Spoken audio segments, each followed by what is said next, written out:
birlikte yola çıktık bir ömür sevgilim. Seni iller önce hayatımda gözledim. Senden başkasında ben özümü görmedim. Sənə baxdıqca gözlərində cənnət görürəm sevgilim. Bir ömür bitsə də sevgim sənə bitməz bilirəm sevgilim.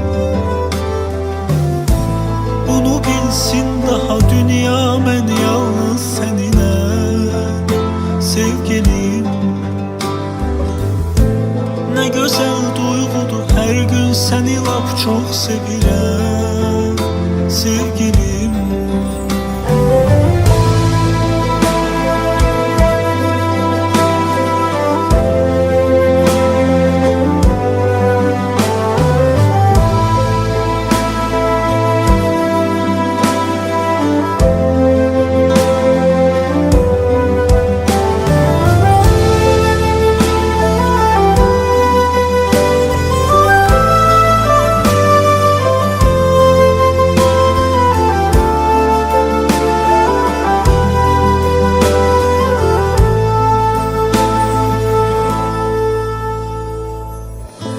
Sənə baxdıqca gözlərində cənnət görürəm sevgilim.